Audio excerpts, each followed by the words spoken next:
स्वागत है दोस्तों आपका हमारे YouTube चैनल पे। दोस्तों आज इस वीडियो में एसएससी में पूछे जाने वाले क्वेश्चनों को सॉल्व करेंगे। दोस्तों इसी टाइप के क्वेश्चनों को पूछा जा रहा है, तो चलिए बिना किसी देरी के स्टार्ट करते हैं। दोस्तों आपके स्क्रीन पर पहला क्वेश्चन, इस क्वेश्चन को करेंगे। क्या बोल रहा है क्वेश्चन, यदि समबाहु त्रिभुज की ऊंचाई 2√3 सेंटीमीटर है तो समबाहु त्रिभुज के क्षेत्रफल को निर्धारित करें। इस ऑप्शन में से कौन सा इसका समबाहु त्रिभुज का क्षेत्रफल होगा उसको निकालना है। दोस्तों चलिए इसको स्टार्ट करते हैं। देखिए समबाहु त्रिभुज क्या होता है। समबाहु त्रिभुज की वो होता है जो सबकी सारी की सारी भुजा क्या होती है, इसकी बराबर होती है। एक समबाहु त्रिभुज बना लेते हैं हम यहाँ पे स्क्रीन पे।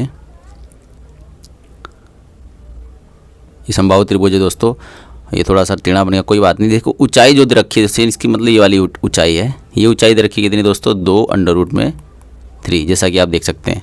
ठीक है, और इसका क्षेत्रफल निकालने के लिए दोस्तों इसका नाम पहले लिख देते हैं ABC। ठीक है, समबाहु त्रिभुज मान के चलिए दोस्तों, समबाहु त्रिभुज की सारी भुजा क्या होती है, बराबर होती है। तो हम इसकी एक भुजा ए मान लेते हैं, तो सारी भुजा ए होगी, और ये सब यहाँ से लेके यहाँ तक भी ए होगी। ठीक है दोस्तों, अब देखिए कभी भी समबाहु त्रिभुज के वर्टेक्स से सामने वाली भुजा पर कोई भी लंब या कोई भी रेखा खींचेंगे तो परपेंडिकुलर होता है और इसे 2 इक्वल भागों में बांटेगा। ठीक है, तो ये हो जाएगा हमारा, यानी BC अगर ए है तो ये हमें अगर मान लें यहाँ पे हम D मान लें अगर पॉइंट यहाँ पे, तो ये कितना हो जाएगा, BD कितना हो जाएगा, A/2 हो जाएगा, और ये भी हमारा कितना हो जाएगा, A/2 हो जाएगा। ठीक है दोस्तों, तो अगर हम इसमें या किसी में भी एक में पाइथागोरस प्रमेय लगाएंगे तो पाइथागोरस प्रमेय क्या होता है, ये हमारा कर्ण हो जाएगा, सॉरी ये वाला हमारा कर्ण हो जाएगा। तो क्या हो जाएगा हमारा यहाँ पे हो जाएगा A² इज इक्वल टू में A/2 की होल स्क्वायर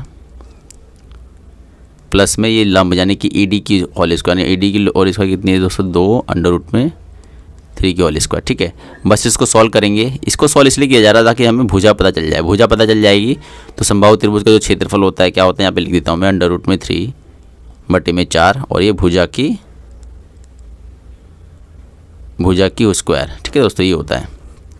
तो हम इसको सॉल्व करेंगे। पहले यहाँ पे क्या आएगा, हमारा आएगा A² बाई में 4 प्लस में 4 और ये हट जाएगा √A²। इसको और सॉल्व करेंगे तो कितना जाएगा हमारा, A² बाई में 4 और प्लस में 4 3 12।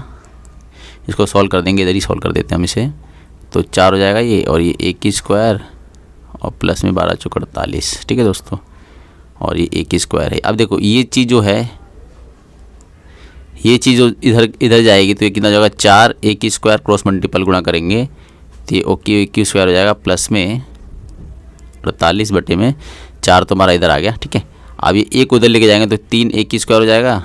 सोल्व कर देंगे जैसे सिंपली सोल्व करते हैं। फिर ये 48, फिर 3 के पार्ट से काटेंगे तो कितना जाएगा, 3 और 3 6 18। तो A की वैल्यू कितनी जाएगी, √2 उधर चला जाएगा तो A की वैल्यू आ जाएगी हमारी कितनी दोस्तों, 4 आ जाएगी। इसका मतलब A की जो वैल्यू है कितनी आ गई, 4 है। तो उसका क्षेत्रफल पूछा है, तो क्षेत्रफल क्या होता है, √3/4 भुजा की स्क्वायर। तो भुजा कितनी है, 4 है। बस इस पर पुट कर देंगे इस वाली फॉर्मूले पे, 4 × 4 1 4 4 कट जाएगा। तो क्षेत्रफल कितना आ गया दोस्तों, हमारा आ गया 4√3 सेंटीमीटर स्क्वायर। ठीक है दोस्तों, तो ऑप्शन नंबर हमारा 3 इसका करेक्ट आंसर होगा। आई होप आपको समझ आया होगा। चलिए नेक्स्ट क्वेश्चन पे चलते हैं। इस क्वेश्चन को बनाएंगे दोस्तों। देखो क्या कह रहा है, calculate the total number of prime factor in the expression. इस एक्सप्रेशन में जितने भी प्राइम नंबर हैं उनको हम उनकी संख्या बतानी है। तो कैसे करेंगे दोस्तों, देखो पहले समझ लीजिए कि प्राइम फैक्टर होते क्या, यानी अभाज्य गुणनखंड होते क्या। अभाज्य गुणनखंड वो संख्याएं होती हैं जो खुद से डिवाइड हों और 1 से डिवाइड हों और किसी भी संख्या से डिवाइड ना हो, उन्हें कहते हैं अभाज्य संख्या या प्राइम फैक्टर। ठीक है, तो देखिए इस एक्सप्रेशन में सारी की जो संख्या है वो प्राइम फैक्टर के अंदर का दे रखी हुई है। जैसे 5 है, 5 को और कोई 5 एक प्राइम फैक्टर है, 3 भी है और ये 13 भी है। लेकिन 4 जो है ये 2 के पार्ट से पूरा कट जाएगा। तो इसको हम पहले और तोड़ लेंगे, यानी कि 4 को हम यूँ लिख सकते हैं, देखो 2 की पावर में 2 लिख सकते हैं। ठीक है, और इसके ऊपर एक जो पावर है वो 11 है ही। ठीक है, और ये 5 की पावर, तो 5 को तो अब और तोड़ ही नहीं सकते, इसको सेम एज इट इज़ लिख दीजिए। ठीक है, और ये 3 को ऐसे लिख सकते हैं और 13 को यूँ लिख सकते हैं। बस अब देखिए पावर के ऊपर जब पावर होती है तो क्या हो जाता है, वो गुणा हो जाता है, यानी कि 11 दूनी कितना जाएगा दोस्तों, 22 जाएगा। ठीक है, और ये 5 की पावर 5 है ही, और ये 3 की पावर 2 है ही, और 13 की पावर में 13 है ही। अब देखिए इसने बोला है कि अभाज्य संख्याओं की कुल टोटल संख्या। देखिए 2 की पावर 22 का मतलब ये 2 को जो है ऐसे लिखा गया, 2 मल्टीपल में 2 मल्टीपल में 2 मल्टीपल में 2 मल्टीपल, मतलब ये 22 तक। ठीक है, और 5 को ऐसे लिखा गया 5 मल्टीपल में 5 मल्टीपल 5, यानी कि 5 तक। ठीक है, और 3 को भी 2 बार लिखना पड़ेगा। ठीक है, और ये 13 को भी 13 बार। तो ये टोटल कितनी संख्याएँ हैं ये पूछा हुआ है। तो कितनी संख्याएँ, देखो 2 को तो 22 बार लिखें तो 22 संख्या ही होंगी ना सिर्फ। ठीक है। 5 को 5 तो 5 ही संख्या होंगी, और 3 को 2 बार 2 ही संख्या होंगी, 13 को 2 बार तो 2 ही संख्या होंगी। बस इन जितनी भी ऊपर वाली जो पावर्स हैं उनको जोड़ देंगे, तो जोड़ेंगे तो कितना हो जाएगा देखिए दोस्तों, 22 5 कितना होता है 27, 27 और 2 29 और 2 31, यानी कि टोटल प्राइम फैक्टर जो है वो कितनी संख्याएं दोस्तों 31 हैं। तो ऑप्शन नंबर 2 इसका करेक्ट आंसर होगा। आई होप आपको समझ आएगा दोस्तों। चलिए नेक्स्ट क्वेश्चन पे चलते हैं। इस क्वेश्चन को बनाएंगे दोस्तों। वो क्या कह रहा है, निम्न में से कौन सा 15 बटे में 5 अंडर 5/2 का सही तार्किक रूप है। इस क्वेश्चन को करेंगे। देखिए दोस्तों, इसको करने के लिए इसका परिमेयकरण करेंगे, रेशनलाइज करेंगे, जैसा ऊपर लिख रखा हुआ है। तो इसका रेशनलाइज करेंगे तो कितना हो जाएगा दोस्तों, 15 हम कर देते हैं डायरेक्ट, 15 बटे में 5 प्लस में 2 है। अब इसको रेशनलाइज करेंगे तो 5 की पावर 5 है, और प्लस है तो यहाँ माइनस हो जाता है, जैसा कि आप जानते होंगे, पढ़े होंगे तो, ठीक है। यहाँ पे माइनस में 2, बस इसे सॉल्व कर देंगे। जब इसे सॉल्व करेंगे तो देखिए ये तो है a माइनस बी की होल स्क्वायर में वो बन जाता है, तो हम इसको यहाँ पे सॉल्व कर देंगे। 15 अंडर रूट 5 बटे में 2, और यहाँ पे कितना हो जाएगा हमारा 5 की पावर में अंडर रूट 5 की पावर में 2 माइनस में 2 की पावर में 2, ठीक है। इसको हम सॉल्व करेंगे आगे, तो कितना हो जाएगा, ये 5 के अंडर रूट से कट जाएगा ये वाला, ठीक है। और ये कितना हो जाएगा, तो 5 बटे में ये 4 हो जाएगा, ठीक। और ये ऊपर कितना बचेगा, ऊपर बचेगा हमारा 15 अंडर रूट में 5 और माइनस में 15 दूनी 30, ठीक है। और इसको सॉल्व करेंगे तो एक आएगा, 5 में से 4 गया तो एक ही आएगा, तो इसको लिखो चाहे मत लिखो। तो आंसर कौन सा हो जाएगा दोस्तों, हमारा आंसर हो जाएगा 15 अंडर रूट में 5 और ये माइनस में 30, ठीक है। तो ऑप्शन हमारा इसमें है, ऑप्शन नंबर 3 इसका करेक्ट आंसर हो जाएगा। इजी था दोस्तों, बस इसका रेशनलाइज करना था। चलिए नेक्स्ट क्वेश्चन पे चलते हैं। इस क्वेश्चन को बनाएंगे दोस्तों। देखो क्या कह रहा है, x की मान का निर्धारण कीजिए यदि ये इतना इतना है। तो देखो इसको सॉल्व कैसे करेंगे, सिंप्लीफिकेशन से है। देखिए कभी भी ऐसी रकमें आए ना बड़ी बड़ी, तो आप बस ना इसको पहले फॉर्मूले में अप्लाई करने की कोशिश करिए। देखिए ये वाली 943 और 943 इसमें भी है, 864 और 864 इसमें भी है। और आप ये देखेंगे नीचे जो है इसका दुगना है, यानी कि 9 दूनी 18, ठीक है। और इसका दोनों 8 दूनी 16 यानी कि 17, यानी कि 64 के हिसाब 64 से थोड़ा सा इफेक्ट हो गया, 17 मतलब लगभग इसका दुगना है। तो एक बार देख लेते हैं 864 का इसका है, तो 864 मल्टीपल में 2 से सॉल्व करके एक बार देख लेते हैं, क्योंकि ये तो इसका हो ही रहा है, क्योंकि 3 दूनी 6 4 दूनी 8 9 दूनी 18 इसका तो हो ही रहा है ना, इस वाला दुगना। इसका देख लेते हैं, 4 दूनी 8 6 दूनी 12 का 2 हासिल लगा, 1 9 दूनी 8 8 दूनी 16 16 1 17 17 28, देखो 17 28 आ रहा है। हाँ तो बस अब देखिए इसको हम कैसे करेंगे। सपोज करिए इसको a मान लीजिए, इसको b मान लीजिए। अगर इसको मैं a मानता हूँ, मैं इस फॉर्म में लिख देता हूँ यहाँ पे, देखिए a प्लस में b, इसको भी b मान लिया, ठीक है। अब ये इसकी स्क्वायर है, और माइनस में ये 943 को a माना था हमने, तो ये a माइनस में b इसकी क्या हो जाएगी, ये होल स्क्वायर हो जाएगा। अब देखिए इसको मैं यूँ लिख सकता हूँ, 2a लिख सकता हूँ इसको, क्योंकि ये a का मल्टीपल ही तो है, दो गुना ही है। और इसको हम क्या लिख सकते हैं, मल्टीपल में 2b लिख सकते हैं इसको, ठीक है। बस इसको सॉल्व करिए। जब इसको सॉल्व करेंगे तो a की स्क्वायर प्लस में 2ab प्लस में b की स्क्वायर, और इसको जब सॉल्व करेंगे हम यहाँ पे एक पहले इस माइनस को छोड़ दीजिए, अंदर वाला सॉल्व करेंगे। a की स्क्वायर प्लस में b की स्क्वायर माइनस में 2ab, ठीक है। अब बाहर माइनस था, मतलब बाहर इसके माइनस है इन सब के, तो ये चेंज हो जाएगा। चेंज होने का मतलब ये हो जाएगा हमारा, ये एक स्क्वायर है, ये हो जाएगा a की स्क्वायर माइनस में b की स्क्वायर, और ये प्लस में हो जाएगा हमारा 2ab, ये हो जाएगा। और नीचे वाला एज इट इज़ हो जाएगा, यहाँ पे लिख देते हैं 2ab, और प्लस में भी समझाने के लिए इतना लिख रहा हूँ दोस्तों, नहीं तो ये थोड़ी बहुत दिमाग में भी हो जाएगा। ये देखिए इसके ये कैंसिल हो जाएगा और इससे ये कैंसिल हो जाएगा। और जब हम इसको सॉल्व करेंगे कितना जाएगा, 4ab हो जाएगा। और नीचे कितना बचा था, नीचे दोस्तों देखो दूनी के 4ab तो होगा, क्योंकि देखो इनको गुणा करोगे तो यही आएगा। बस ये देखो सेम है तो कट जाएगा, तो इसकी वैल्यू कितनी जाएगी दोस्तों, 1। आई होप आपको समझ आएगा। तो इसका आंसर जो है दोस्तों ऑप्शन नंबर 1 इसका करेक्ट आंसर होगा। देखो कितना इजीली हो गया। अगर आप इसको ऐसे करते तो बहुत ज़्यादा टाइम लगता, थोड़ा सा ऐसे ही भी सोच लिया करो, ठीक है दोस्तों। चलिए नेक्स्ट क्वेश्चन पे चलते हैं। इस क्वेश्चन को बनाएंगे। देखो क्या कह रहा है, यदि समबाहु त्रिभुज की ऊंचाई 2√3 सेंटीमीटर है तो समबाहु त्रिभुज का क्षेत्रफल निर्धारित करें। देखिए दोस्तों समबाहु त्रिभुज क्या होता है, ऐसा त्रिभुज जिसकी सभी भुजाएं बराबर होती हैं उसे कहते हैं समबाहु त्रिभुज। तो उसको पहले हम एक समबाहु त्रिभुज बना लेते हैं। देखिए समबाहु त्रिभुज बन गया, इसकी सारी भुजा बराबर है। मान के लिए चलिए इसकी सारी भुजाएं ए मान लेते हैं, ए ये है, ये भी ए है और ये भी ए होगा, ठीक है। अब देखिए कोई भी समबाहु त्रिभुज की वर्टेक्स यानी कि ऊपर वाले कोने से उसको वर्टेक्स कहते हैं, उसका अगर नीचे से अगर हम एक परपेंडिकुलर लें या चाहे सीधी रेखा खींचें तो ये परपेंडिकुलर भी होगी और इनको दोनों को इक्वल भागों में बांटेगी भी, ठीक है। तब देखिए अब नाम ले लेते हैं ए बी सी और यहाँ पे डी ले लेते हैं, ठीक है। देखिए तो बी डी जो है क्या होगा दोस्तों, BC का आधा होगा, यानी कि अगर BC अगर A है तो BD कितना जाएगा, A/2 होगा, और सेम A भी हो जाएगा क्योंकि दोनों क्या हैं, बराबर हैं। ठीक है, अभी देखिए इसकी जो ऊंचाई है, ऊंचाई कितनी दे रखा है दोस्तों, 2√3 दे रखा हुआ है, जैसा कि यहाँ पे गिवन है। ठीक है, अब देखिए इसमें या इसमें किसी में भी एक में पाइथागोरस लगा दीजिए। पाइथागोरस कहाँ लगता है, जब वहाँ पे 90 का कोण एक बने। ठीक है, तो यहाँ पे पाइथागोरस परिमेय लगाएंगे तो कण कौन सा है दोस्तों, कण ये है। ठीक है, और लंब हमारा ये है और ये आधार है, बस लगा देते हैं। तो कण की स्क्वायर यानी कि A की स्क्वायर, ठीक है, और हमारा बराबर हो जाएगा कितना, A की स्क्वायर बाई में 4, और ये हो जाएगा हमारा, मैं डायरेक्ट इसको कर दे रहा हूँ, स्क्वायर कर दिया। ठीक है, आप भी कर लेना। उसके बाद प्लस में इसको करेंगे तो कितना जाएगा 4, और मल्टीपल में A√, और से स्क्वायर कट जाएगा तो कितना जाएगा 3 हो जाएगा। ठीक है, अब इसको सॉल्व करेंगे तो कितना जाएगा, A की स्क्वायर प्लस में 4 3 12 बटे में 4, 1 मिनट, प्लस में 4। अब इसको और सॉल्व कर देंगे तो कितना जाएगा, √में 4 हो जाएगा ये, और ये A की स्क्वायर और 12 चौक 48। ठीक है, और ये A की स्क्वायर है यहाँ पे भी और यहाँ पे भी। ठीक है, अब देखिए इसको क्रॉस मल्टीपल गुणा करेंगे, 4 की स्क्वायर हो जाएगा ये, और ये हो जाएगा हमारा A की स्क्वायर प्लस में 48। बस सिंपली मतलब सिंप्लीफाई कर रहे हैं। अब बस इसको इधर लेके जाएंगे, कितना हो जाएगा हमारा, 4 में से गया तो 3 हो जाएगा ये।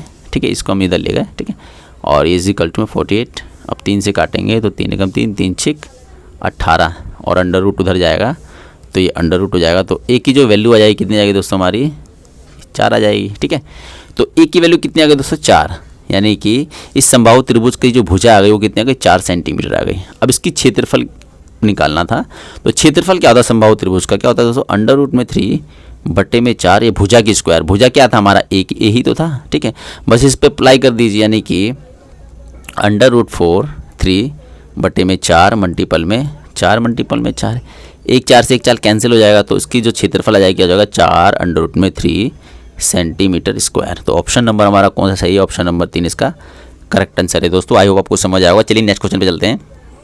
इस क्वेश्चन को बनाएंगे दोस्तों। एक आयत की लंबाई तथा चौड़ाई को क्रमशः 10% तथा 20% से बढ़ाया गया, आयत के क्षेत्रफल में कितने प्रतिशत की वृद्धि होगी। देखो दोस्तों, इसको एक तो शॉर्टकट है, इफेक्टिव परसेंटेज जो उससे कर देंगे तो इजी हो जाएगा। इफेक्टिव परसेंट का फॉर्मूला क्या होता है, देखो दोस्तों, x प्लस में y प्लस में xy बटे में 100, ये होता है दोस्तों हमारा इफेक्टिव प्रतिशत। लेकिन ये क्वेश्चन कहता क्या है बताता हूँ। देखो एक आयत है, ठीक है, आयत की जो पहली लंबाई और चौड़ाई थी ना, जो भी पहले रही होगी वो मेंशन नहीं किया होता क्वेश्चन में, बट ये कहता है जो भी पहले रही होगी ना इसकी लंबाई और चौड़ाई, उसमें 10% 20% से बढ़ाया गया है। तो आयत के क्षेत्रफल में पहले कितना था क्षेत्रफल और अब कितना क्षेत्रफल हो जाएगा, उसमें वृद्धि बताने को कहता है। देखिए अगर सपोज करिए पहले थी 10, मान लीजिए लंबाई, ठीक है, लंबाई 20 कर लेते हैं, थोड़ा लंबाई ज़्यादा होती है ना, लंबाई मान लीजिए पहले 20 थी, मान लीजिए सब कुछ भी मान सकते हैं, 10 थी। अब इसका क्षेत्रफल कितना जाएगा दोस्तों, लंबाई गुणा चौड़ाई 200 हो जाएगा। ठीक है, अब 10% की वृद्धि बोल रहा है किसमें, लंबाई में। जब 10% की वृद्धि बोलेगा इसमें तो कितना हो जाएगा दोस्तों, 22 हो जाएगा लंबाई, अब ना 22 हो जाएगा ना।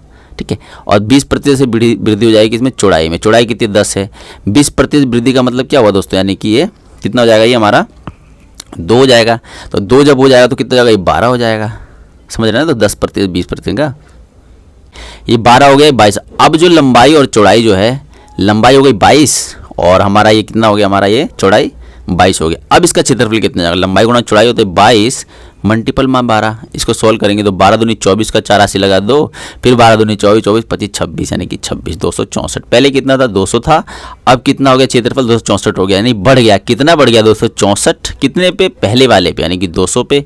100 पे कितना बढ़ेगा, 100 पे मल्टीपल कर देंगे, सोल्व करेंगे कितना जाएगा दोस्तों, 32, यानी कि 32% की वृद्धि हुई उसके क्षेत्रफल में। तो आंसर कितना है इसका दोस्तों, 32%। ठीक है, ये तो हो गया दोस्तों बेसिक। ठीक है, अब देखिए क्वेश्चन क्या बोलता है वो मैं आपको समझाने की कोशिश किया यहाँ पे।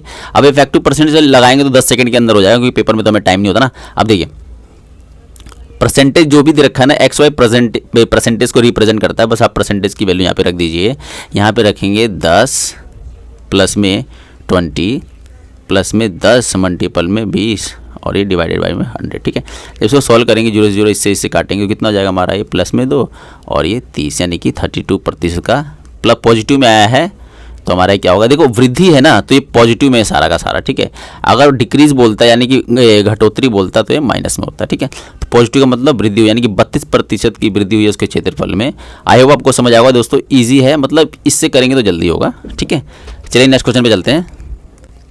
इस क्वेश्चन को बनाएंगे, तीन संख्याओं का अनुपात 3:6:8 है। यदि उनका गुणनफल 9216 है तो तीनों संख्याओं का योग क्या होगा। देखो दोस्तों, अच्छा क्वेश्चन है। इसी टाइप के क्वेश्चन आ रहे दोस्तों सीजीएल में। देखिए, संख्याएं इतनी है, संख्याओं का अनुपात दे रखा हुआ है, तो अगर जो एक्चुअली संख्याएं होंगी उनमें जो भी अगर कटा होगा, यानी कि जो भी उसका डिवाइड हुआ होगा वो सेम सारी संख्याएं कटी होगी, इसलिए x से मल्टीपल करते हैं। तो हम इसको संख्याएं मान लेंगे 3x और ये 6x और ये 8x। ये एक्चुअली संख्याएं हैं, ये एक्चुअली संख्या है। x वो संख्या है जो सबसे कट के ही रेशियो बनता है, जैसा कि मैंने पिछली वीडियो में सब कुछ बता रखा है आपको, ठीक है। अब देखिए, इनका जो गुणनफल दे रखा है कितना दे रखा है दोस्तों, 9216 जैसे कि गिवन है, ठीक है। अब इसको सॉल्व करेंगे तो इसको सब सॉल्व करेंगे तो आप यहाँ से ये गुणा में है सारे, क्योंकि गुणनफल बोला तो ये सारे गुणा में कर दीजिए आप, और ये इसके इक्वल है इस वाले रकम के, ठीक है। जो कट रहा है काट दीजिए। पहले हम इसे छोटी रकम से काटते हैं, 3 से काटेंगे इसको। देखो 3 से जब काटेंगे तो 3 के 9 गया, ये तो नहीं कट रहा, तो 0, 3 7 21, 3 दूनी 6 कट गया। अब इसको हम 6 से काटेंगे डायरेक्ट, तो 6 7 42, नहीं सॉरी 6 7 42 तो ज़्यादा हो गया, 6 पंजे 30, 6 पंजे 30 हो गया, 6 कम 6, 6 दूनी 12, ये 6 से भी कट गया, ठीक है। अब 8 से कट रहा है क्या, 8 से देखेंगे, 8 6 48 हो गया, 8 6 48 और कितना बचा दोस्तों, यहाँ पे हमारा 3 बचा, तो 8 चौक 32, 8 चौक 32 बचा, यानी 8 से भी कट गया, ठीक है। ये 64 आ गया। और जितने भी x को तीनों से x से मल्टीपल करेंगे x की पावर में 3 आ जाएगा, ठीक है। अब देखिए, अब इसको क्यूब है जो अगर बराबर के उधर जाएगा तो ये क्यूब रूट हो जाएगा, ठीक है। तो इसका क्यूब रूट करेंगे तो नहीं 64 को 4 मल्टीपल 4 ऐसे लिख सकते हैं, और ये क्यूब रूट है। क्यूब रूट है इसका मतलब 3 पेयर में से 1 पेयर उतरता है, जैसा कि आप जानते हैं। तो x की जो वैल्यू है वो कितनी है दोस्तों, 4 है। तो हमारी संख्या कितनी निकल जाएगी, संख्या क्या थी, मैंने जैसे आपको बताया था एक्चुअली संख्या है ये, बस इस पर पुट कर दीजिए, यानी कि 4 अगर रखेंगे इसमें सम निकालना है ना दोस्तों। देखिए 3x ये संख्या पहली थी, ये संख्या दूसरी थी और ये चौथी संख्या थी। अगर हम इसको सम निकालेंगे कितना आ जाएगा, ये तो x तो सम में तो x ही रहेगा, क्यूब थोड़ा हो जाएगा, ठीक है।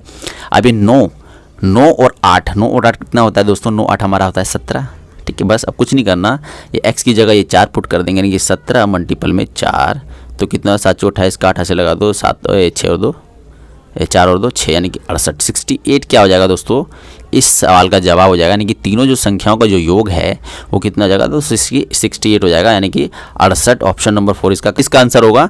आई होप आपको समझ आएगा। चलिए नेक्स्ट क्वेश्चन में चलते हैं।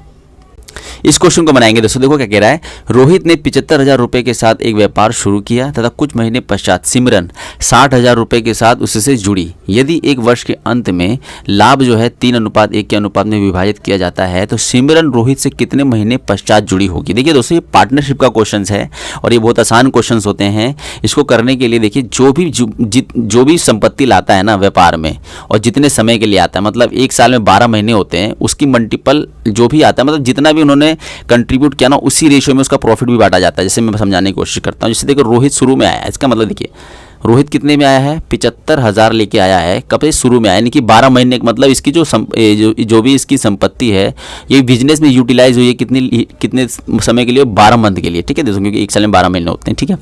अब देखिए, सिमरन भी लेके आई, कितना लाई है, 60,000 लाई है, लेकिन कितने मंथ के बाद आई है, मान के चलिए वो x ले लेते हैं, वो संख्या कुछ हमें पता नहीं ना, क्योंकि वही निकालना है हमें, ठीक है। तो सिमरन जो लाई है इतने मंथ के लिए अपनी पूंजी को लगाई है, और जो रोहित है शुरू में लाया तो उसका मतलब 12 मंथ के लिए लगाया। तो बस इसी रेशियो में जो भी इनका रेशियो आता है उसी रेशियो में प्रॉफिट बांटते हैं, और उसकी जो वैल्यू दे रखी है 3:1। बस समझ रही हैं, हम बस इसको जो कट रहा है काट दे, 3 0 से 3 0 काट देंगे, ठीक है।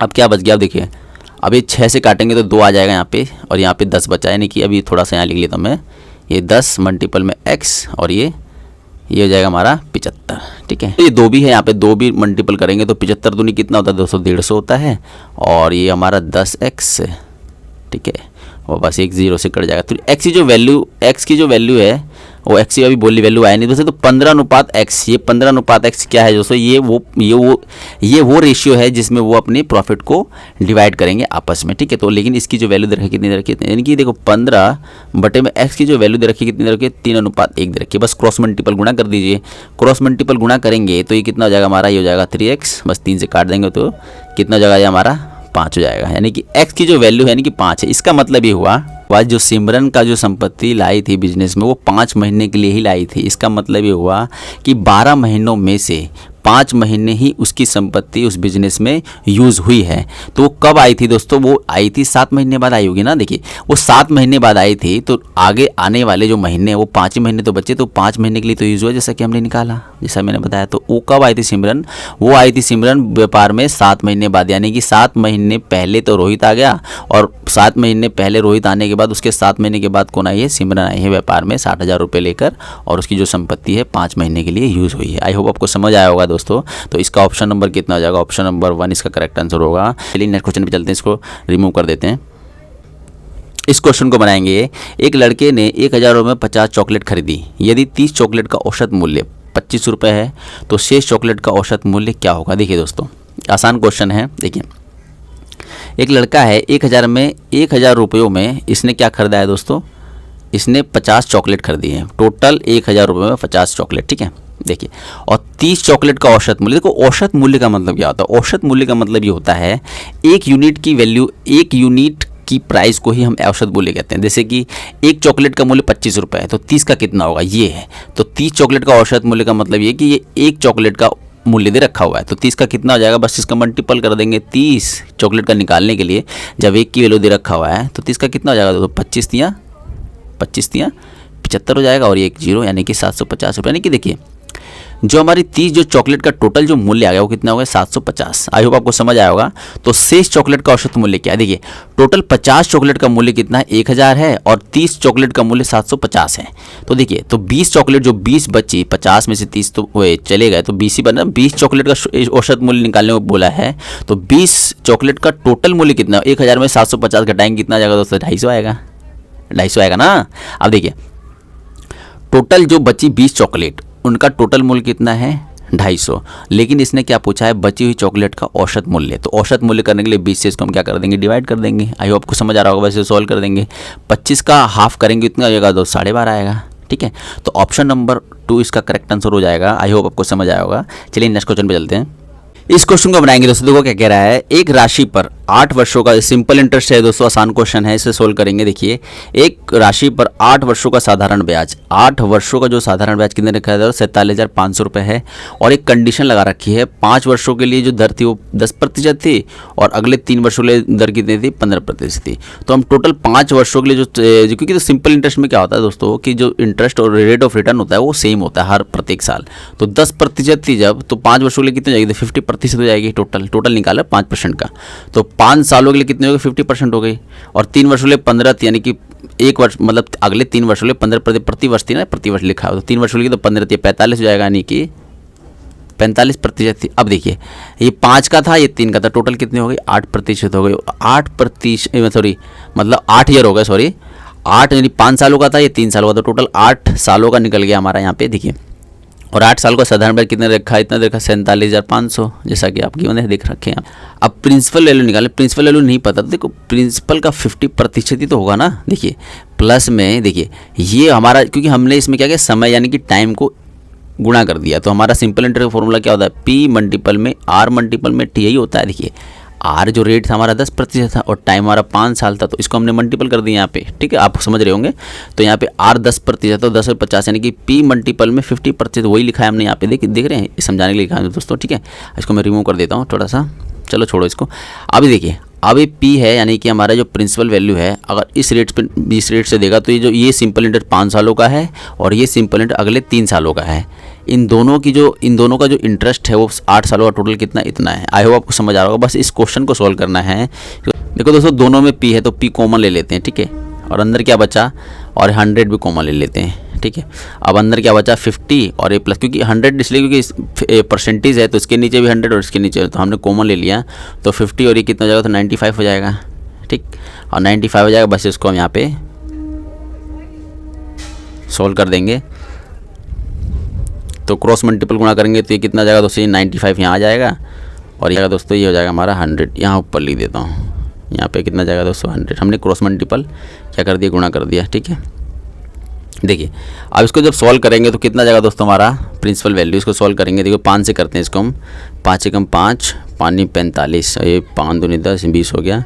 अब कट रह गया 19 के पाड़े से काटेंगे इसको हम, 19 दिया तो हो गया हमारा 57, नहीं जाएगा तो 2 बार में जाएगा, 19 दूनी 38 हो गया, 38 तो कितना हो गया ये हमारा 38, ये 2 और ये 4, 9 बचा। देखिए दोस्तों इसको जब हम काटेंगे तो 9 यहाँ बचा, 5 यानी कि 95 बच गया, और ये 19 पंजे 95 यानी 5 आ जाएगा, और ये डबल जीरो आ जाएगा। इसका मतलब देखिए ये 19 से पूरा पूरा कट गया है। अब देखिए क्या बचा हमारे पास, 2500 बचा और 20 बचा। इन दोनों को मल्टीपल कर देंगे, तो मल्टीपल करेंगे तो 25 और 2 कितना हो गया, 50 हो गया, और ये कितनी जीरो है, 3 जीरो है, तो 3 जीरो लगा देंगे। तो हमारा जो प्रिंसिपल बचा यहाँ पे देखिए ये दोनों जो है इधर चली गई थी ना क्रॉस मल्टीपल में, तो इधर तो पी ही बचा ना बराबर के। तो जो पी की वैल्यू यानी कि प्रिंसिपल यानी कि मूलधन की जो वैल्यू कितनी जाएगी दोस्तों, 50,000 आ जाएगी। आई होप आपको समझ आओ। तो ऑप्शन नंबर 1 इसका करेक्ट आंसर है। आई होप आपको समझ आओ। चलिए नेक्स्ट क्वेश्चन में चलते हैं।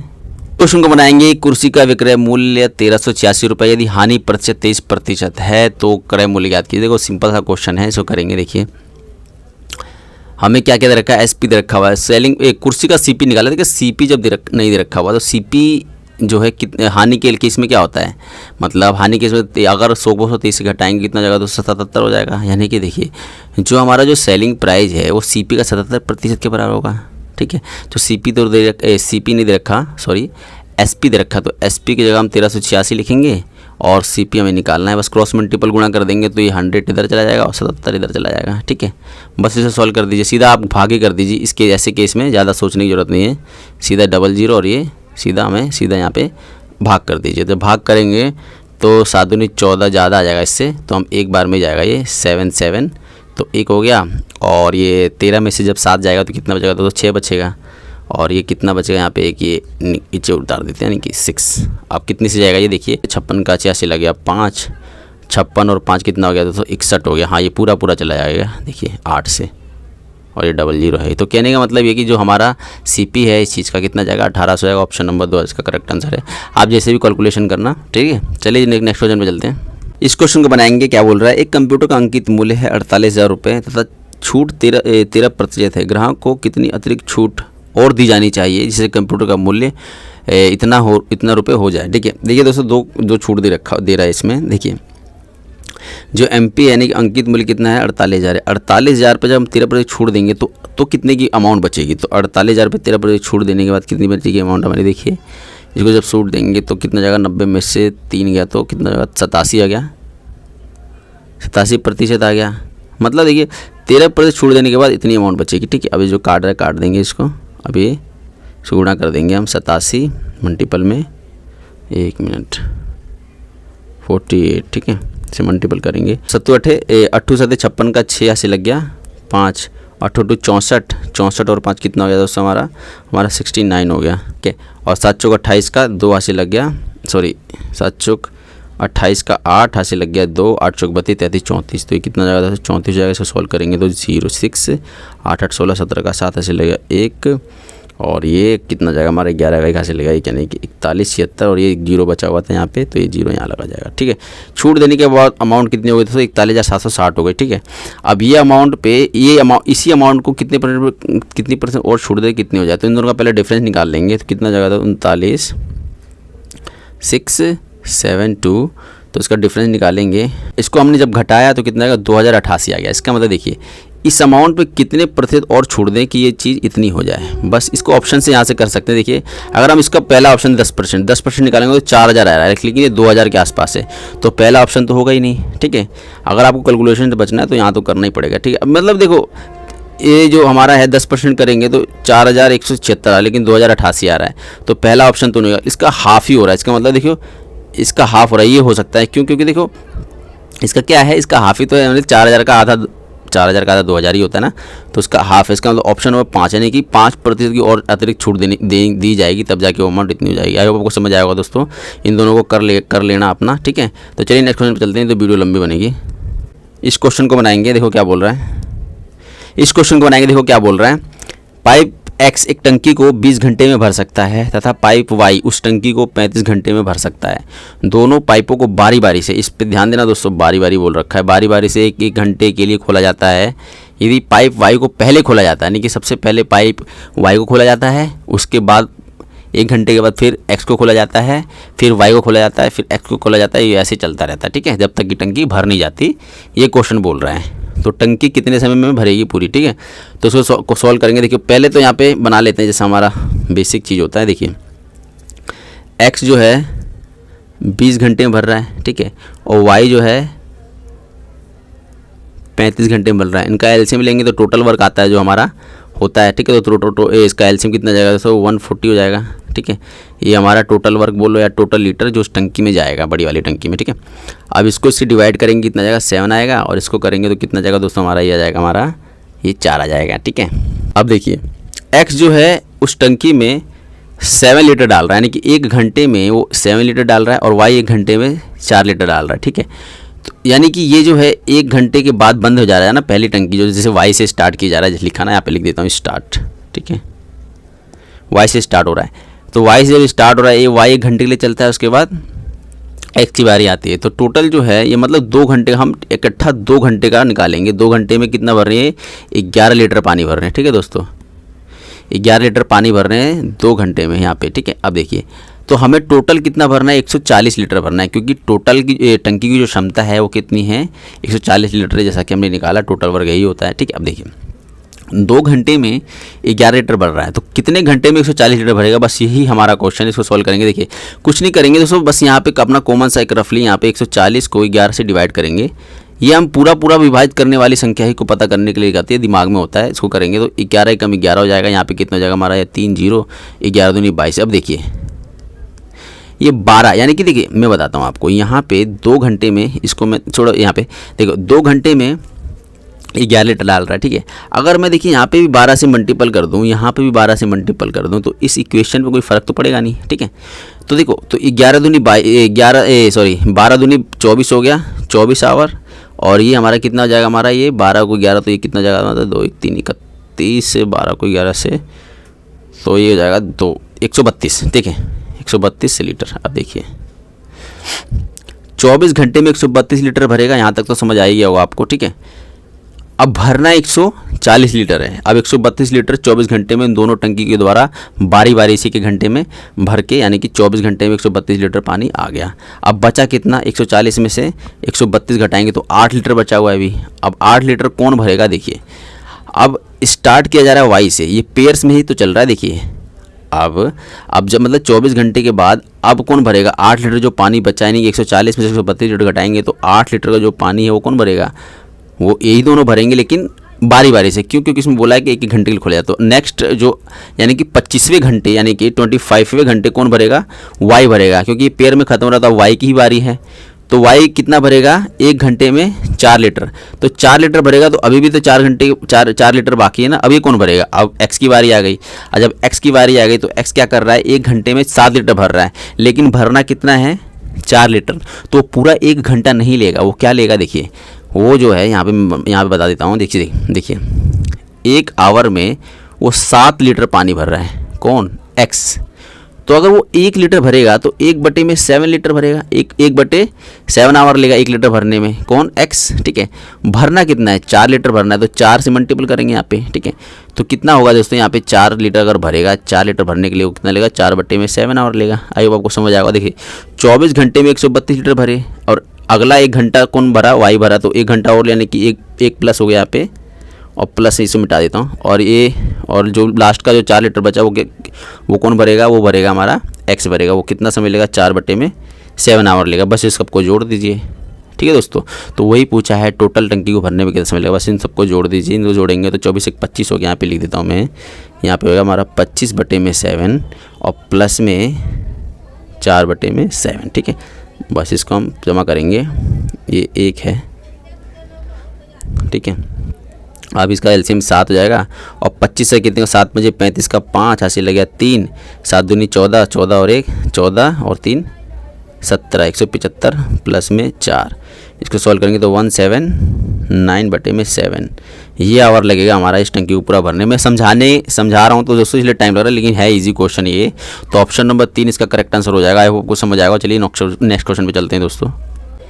इस क्वेश्चन को बनाएंगे। एक रेलगाड़ी 54 किलोमीटर प्रति घंटे की गति से चल रही है, 450 मीटर की दूरी तय करने में वो कितने सेकंड लेगी। इजी क्वेश्चन है दोस्तों। देखिए ये पहले तो रेलगाड़ी की जो चाल दे रखा हुआ है, यानी कि इसका जो स्पीड दे रखा हुआ है, इसको हम मीटर पर सेकंड में कर लेंगे। मीटर पर सेकंड में करने के लिए क्या करते हैं, देखो मीटर 54 है, इसको किलोमीटर पर सेकंड में, तो मीटर पर सेकंड में क्या करने के लिए 5/18 से क्या करते हैं, मल्टीपल करते हैं, ठीक है। तो 18 3 कितना होता है, 18 3 54 हो गया, तो 5 3 15 यानी कि 15 मीटर पर सेकंड आ गया। ठीक है, अब कितनी मीटर की दूरी तय करनी है दोस्तों? 450 मीटर की। अब देखिए एक सेकंड में वो कितना तय कर रहा है? 15 मीटर तय कर रहा है। तो 450 करने के लिए कितना जाएगा? तो 1/15 मल्टीपल में 450 में इतना सेकंड लेगा, तो 15 3 45 यानी कि 30। वो 450 मीटर की दूरी तय करने में कितने सेकंड लेगा? तो वो 30 सेकंड लेगा। ऑप्शन नंबर इसका 2 करेक्ट आंसर है। आई होप आपको समझ आएगा दोस्तों। चलिए नेक्स्ट पे चलते हैं। इस वीडियो सेशन में इतना ही दोस्तों,